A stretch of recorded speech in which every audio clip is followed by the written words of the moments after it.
Media Tempo pernah membuat surat imajiner, ya, seolah-olah Komeng, ya, komedian Indonesia, legenda Indonesia, itu menulis surat kepada salah satu partai politik, ya. Isi suratnya juga mengkritik partai politik tersebut, gitu. Jadi bukan Komengnya, jadi nggak beneran Komeng yang ngomong, tapi dibuat seolah-olah Komeng yang ngomong. Jadi surat imajiner, ya. Maka dari itu saya mau juga membuat video imajiner, ya, dimana saya seolah-olah sebagai seorang konsultan, ya, konsultan bisnis dari majalah Tempo. Jadi saya sebagai seorang konsultan, ya, akan memberikan arahan kepada media Tempo, ya, karena saat ini saya melihat media Tempo itu semakin hari semakin jauh dari kata untung, ya. Mereka terus memproduksi pemberitaan, terus memproduksi gaya mereka, yang ternyata gaya itu sudah tidak layak dijual karena sudah banyak pemain yang sama, ya.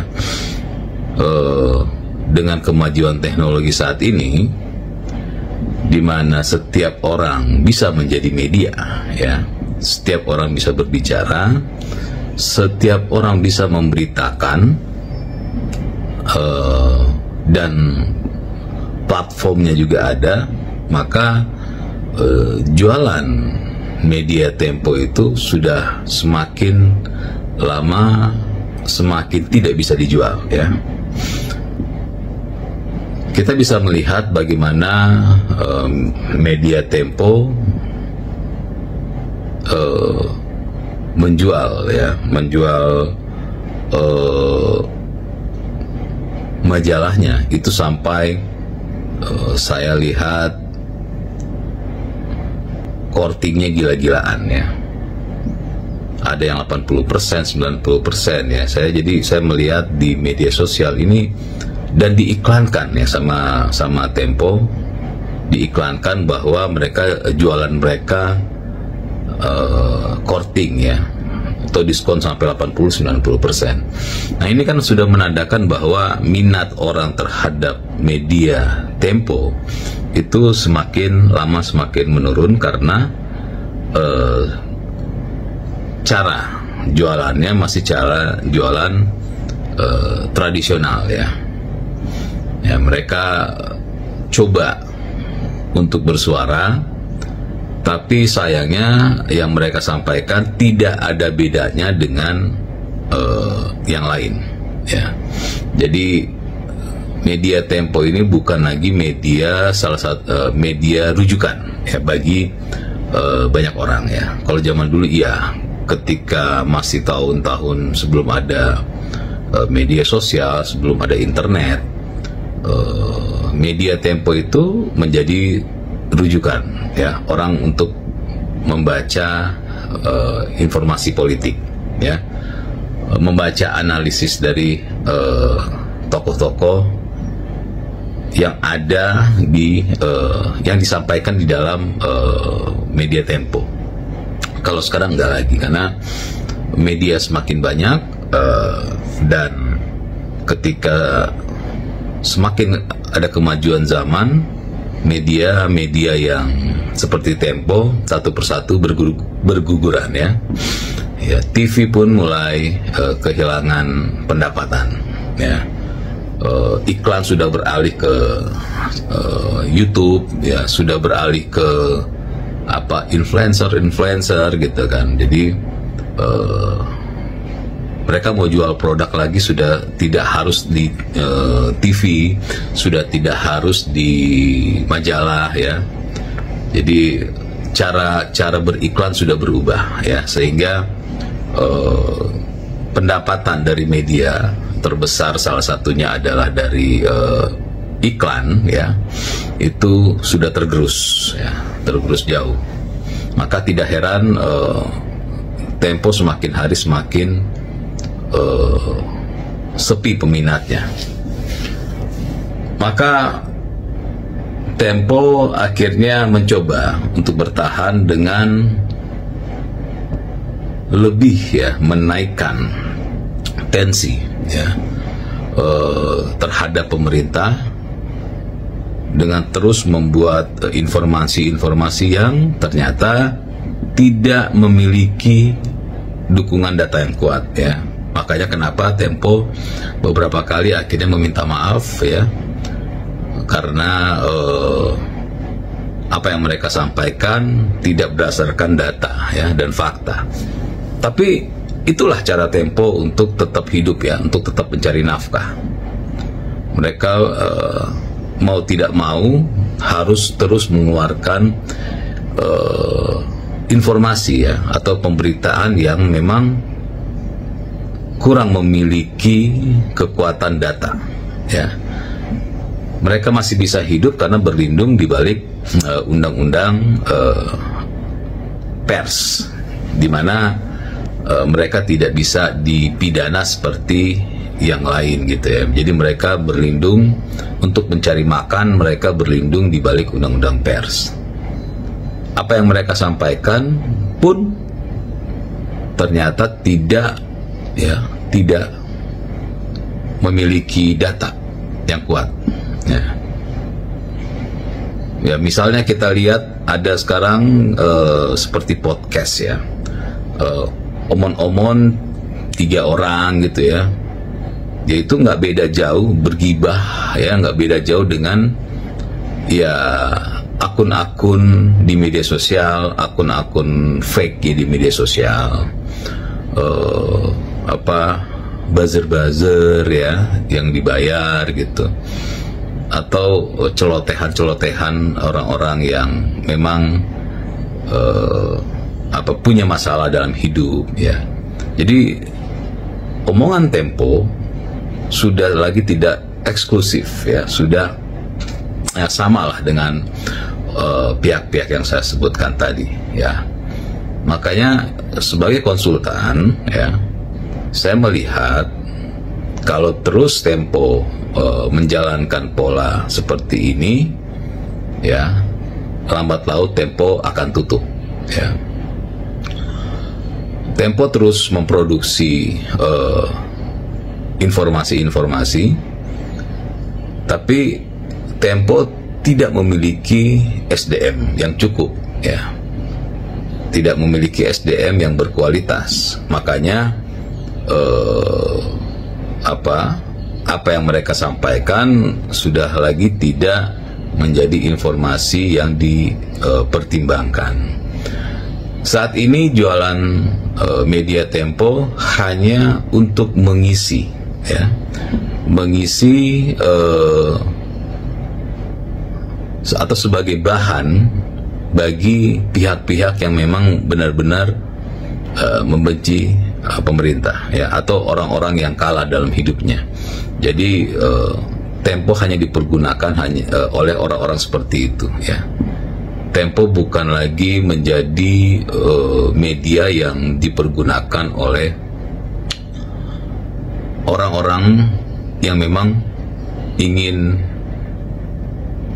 membuat koreksi atas sebuah kebijakan, ya. Jadi hanya sebagai bahan bagi orang-orang yang memang membenci negara ini atau orang-orang yang kalah dalam hidupnya, gitu kan.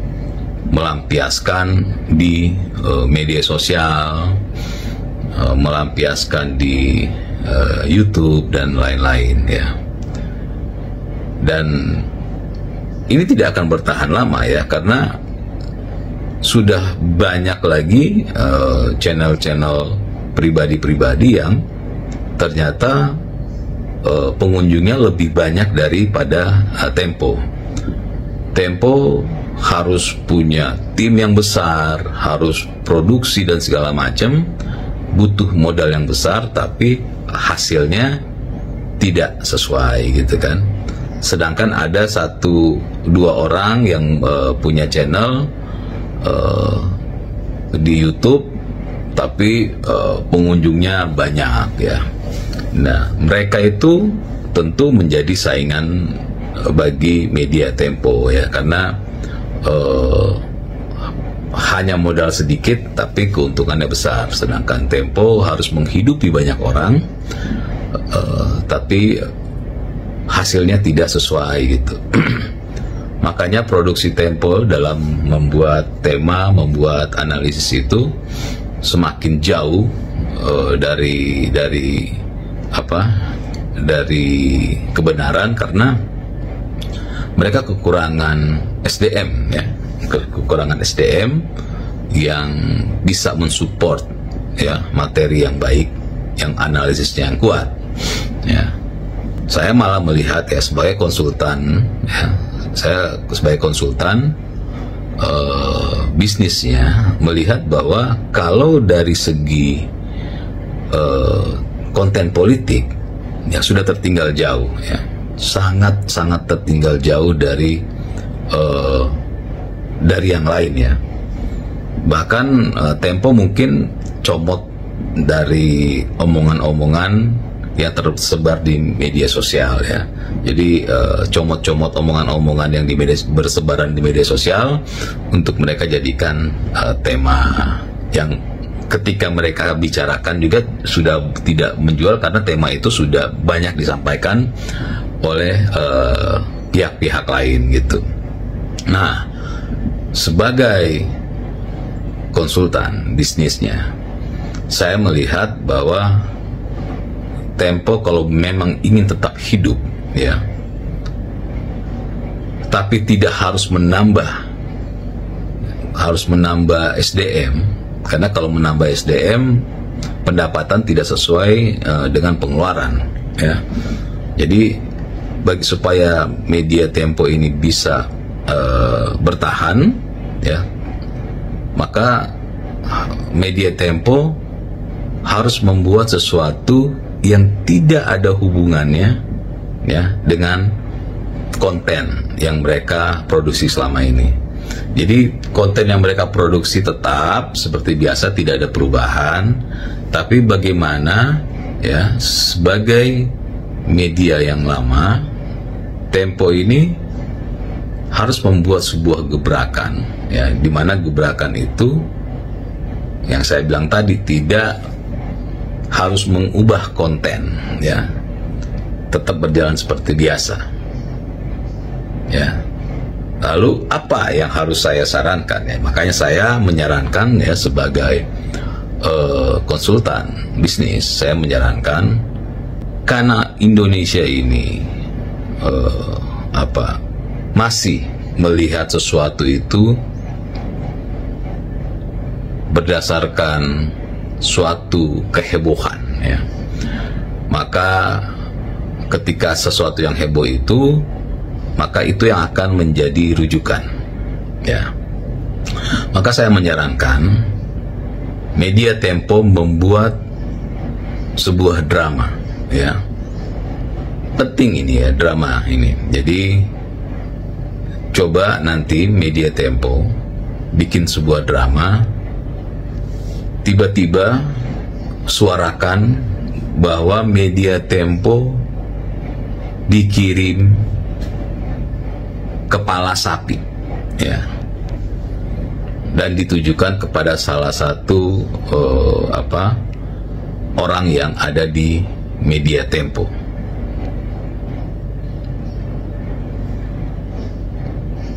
Sampaikan ya hal ini, bahwa ini adalah salah satu bentuk ya, agar supaya Tempo berhenti untuk membuat informasi, membuat konten yang menyerang pemerintah. Framing bahwa pemerintah anti terhadap demokrasi. Ya, buktinya media Tempo diancam ya dengan mengirimkan kepala sapi ya, dan ditujukan kepada salah satu wartawan. Nah, ini akan menimbulkan menimbulkan kontroversi, ya, di mana ini tentu akan memberikan asupan juga kepada para pembenci, ya, untuk bersuara. Lihatlah, ya, media sekelas Tempo suaranya mau dikebiri, ya. Nah, ini penting, ini bagus, ya, buat bisnis. Kenapa? Karena dengan begitu orang-orang akan berkunjung ke Tempo, akan membeli majalah Tempo, akan menonton channel Tempo, ya, akan mengunjungi website Tempo, ya. Walaupun isinya tetap sama seperti sebelum kejadian pengiriman kepala sapi, tapi kontroversi ini menjadi cuan, ya, menjadi jualan yang bagus. Otomatis orang akan membeli, ya, majalah Tempo, apalagi kalau majalah Tempo membuat berita tentang pengiriman kepala sapi ini, ya. Karena benar-benar eksklusif, yang tahu hanya Tempo, kan. Jadi tidak ada di media lain. Media lain hanya akan media lain pasti akan hanya memberitakan bahwa media Tempo dikirim kepala sapi, gitu kan. Tapi penjelasan dari latar belakang itu hanya media Tempo yang bisa membuatnya. Nah, silahkan media Tempo buat, ya, sehoror mungkin ceritanya, buat seheroik mungkin, ya, sehingga majalah Tempo itu dibeli oleh banyak orang, websitenya dikunjungi, ya, lalu channel YouTube-nya ditonton oleh banyak orang, dijadikan rujukan lagi. Nah, ini, ya, ini strategi bisnis yang saya sampaikan, agar supaya tanpa mengubah apapun, tanpa harus mengeluarkan tambahan biaya untuk mengubah materi materi dari konsep Tempo, tapi dengan adanya kejadian ini, otomatis apapun yang disampaikan Tempo otomatis akan menjadi rujukan kembali, ya. Jadi orang akan berbondong-bondong untuk membeli majalah, orang akan berbondong-bondong untuk menonton channel YouTube-nya, apalagi membahas mengenai kepala sapi ini, termasuk akan mengunjungi website, ya, websitenya Tempo. Nah, ini harus terus, ya, harus terus diproduksi sama tim kreatif, ya. Kalau saya kan sebagai konsultan bisnis, saya hanya bisa menyarankan itu. Tapi untuk masuk bagaimana proses kreatifnya, terus menjual pola ini, memanfaatkan momen ini, itu harus juga terus dilakukan dan lebih smart lah, ya. Nah, kalau sudah begitu, mau sama dengan konten kreator yang lain, ya, jualannya media Tempo, itu sudah tidak berpengaruh lagi. Tetap mereka akan mengutip semua pemberitaan dari Tempo. Kenapa? Karena Tempo dianggap sebagai media heroik, ya, media yang dianggap dan ditakuti oleh pemerintah, ya. Sehingga mau tidak mau, suka tidak suka, orang-orang akan menjadikan media Tempo sebagai simbol perlawanan. Nah, kalau sudah sampai ke simbol perlawanan, maka ini menjadi cuan, gitu, ya, menjadi cuan sehingga media Tempo tidak terkubur seperti media-media lain, sehingga masih bisa mencari nafkah, ya. Ya, sebenarnya ini hanya membuat perubahan sedikit tapi menghasilkan cuan yang banyak, gitu. Jadi saya sebagai konsultan bisnis, saya menyarankan untuk membuat hal itu. Kenapa? Karena saya melihat ini loh kebutuhannya. Hanya cukup menjadi media yang terzolimi, ya, maka ini sudah bisa menjadi cuan, gitu. Jadi saran saya, ya, sebagai konsultan, segera membuat drama agar supaya bisa terus mencari nafkah, ya, media ini terus bisa menghasilkan uang dan tidak tutup seperti media-media lain. Tidak harus mengubah konsep, hanya perlu membuat kontroversi, ya. Itu saran saya. Terima kasih.